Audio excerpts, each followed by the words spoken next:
قربانی کے جانور میں جو حصہ ڈالنا ہے وہ اہل ایمان کا، مومنین کا، مشرک نہ ہو، وہ قبر کا پجاری نہ ہو، وہ قبروں کا طواف کرنے والا نہ ہو، وہ یا علی مدد یا رسول اللہ مدد کے نعرے لگانے والا نہ ہو۔ وہابی کے ہاتھ کا ذبح ہوا بالکل سور کی طرح حرام ہے۔ تو اب یہاں ہوتا یہ ہے کہ کچھ بد مذہبوں کے گھر سے بھی گوشت وغیرہ آ جاتا ہے، جیسے وہابی وغیرہ آس پڑوس میں ہوتے ہیں تو ان کے وہاں سے گوشت آ جاتا ہے، تو ان کے وہاں کے گوشت کو الگ رکھنا چاہیے اور ان کے وہاں کا گوشت واپس کسی وہابی یعنی انہی کے فرقہ باطلہ کے گھر میں بھجوا دینا چاہیے کہ خبیث مال کو خبیث لوگ کھائیں گے تو اس میں کوئی اعتراض والی بات نہیں ہے۔ مسئلہ یہی ہے کہ ساتوں کے سات حصے جو ہوں وہ سب کے سب مسلمان ہونے چاہیے جن کے نام سے قربانی ہے۔ ہمارے اہل سنت والجماعت کے علماء نے وہابیہ، دیابنا، اہل حدیث، شیعہ وغیرہ کو اہل سنت والجماعت سے خارج مانا ہے، ان کو کافر اور مرتد مانا ہے کہ وہ اہل سنت والجماعت کے حصوں میں ہرگز کسی وہابی، دیوبندی، اہل حدیث، شیعہ وغیرہ کو شریک نہ کریں، نہیں تو آپ کی قربانی برباد ہو جائے۔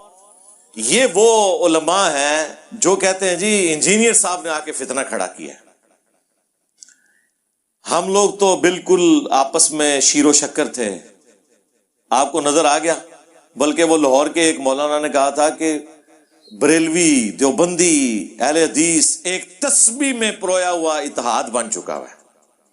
ہمارے مطالبات آپ کے سامنے ہیں، ہم آپ کو بارہا یہ کہہ چکے ہیں کہ اہل حدیث، دیوبندی اور بریلوی اتحاد ایک تسبیح کی طرح ہو چکا ہے، ایک قوت اور طاقت بن چکا ہے۔ لگ پتا کیا ہے نا تنو، کوئی تسبیح میں نہیں پرویا ہوا۔ اس کا جواب تو خیر ان کے اس بیان کے کچھ عرصے بعد ہی آ گیا تھا، جب بادشاہی مسجد کے باہر اس کے جواب میں بریلوی مولانا نے کہا تھا کہ جی چھڑ دو وہابیاں دی اذان دا کے احترام، وہابیوں کی اذان کا کیا احترام، ایتے سورا نے سور نے کہنا انہاں بڑے دا اخلاص منگو تو بڑے بڑے لوگ ان گداواں نو خیر پا ہی دیں گے۔ چلو جی چلیے، او بھابیاں دی اذان اے تے کڑا دے اے تے سور دے سور چل چلیے۔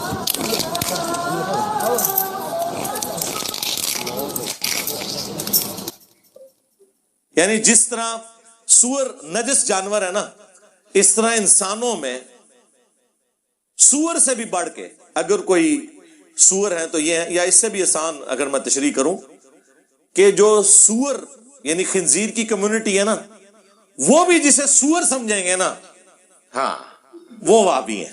اور وہابی جب بریلوی کہہ رہا ہو تو اس سے مراد دیوبند اور اہل حدیث دونوں ہیں، کیونکہ وہ بادشاہی مسجد دیوبند کے پاس ہے، اہل حدیث کے پاس نہیں ہے، لہذا انہوں نے ان کو وہابی کہا۔ اگر وہ ان کو وہابی کہہ رہے ہیں تو جو اہل حدیث ہیں تو وہ آپ سمجھ لیں گے۔ وہ سیالکوٹ کے ایک مولانا تھے، وہ تقریر میں ان سے پوچھا گیا کہ یہ بتائیں کہ آپ کہتے ہیں دیوبندی بھی وہابی ہیں اور اہل حدیث بھی وہابی ہیں، ان دونوں میں فرق کیا ہے؟ انہوں نے کہا کہ جی ایک کتا ہے نا، یہ تو ہو گیا دیوبندی، اور اگر اس کتے کے کان بھی کاٹ دیے جائیں تو یہ وہابی ہو گئے، یعنی اہل حدیث۔ وہ وہابی دیوبندی اور یہ وہابی اہل حدیث، یہ ان کے آپس میں پیار محبت ہے، وہ آپ کو پتہ ہے۔ اور یہ جو قربانی والا ایشو جو جس کے اوپر سارا دنگا فساد ہوا ہے، ان کی باقاعدہ ذمہ دار علماء کی ویڈیوز موجود ہیں۔ وہ جو ایک لال رومال والے ہیں سعودیہ کے اندر، ان کی باقاعدہ ویڈیو موجود ہے کہ یہ جو کلمہ گو مشرک ہیں وہ بریلویوں کی طرف ہی اشارہ کر رہے ہیں، اگر ان میں سے کسی نے قربانی میں حصہ ڈال دیا اہل حدیث کے ساتھ تو ساری قربانی ضائع ہوگی۔ جی قربانی کے جانور میں جو حصہ ڈالنا ہے وہ اہل ایمان کا، مومنین کا، مشرک نہ ہو، وہ قبر کا پجاری نہ ہو، وہ قبروں کا طواف کرنے والا نہ ہو، وہ یا علی مدد یا رسول اللہ مدد کے نعرے لگانے والا نہ ہو۔ اور اس کے مقابلے پہ بریلویوں نے تو کہا ہے کہ ہمارے بزرگوں نے وہابیوں کو مرتد ڈکلیئر کیا ہوا ہے، ان کی قربانی ضائع ہے، اور اگر انہوں نے ہمارے ساتھ کہیں حصہ ڈال دیا تو ہماری قربانی بھی فارغ ہے۔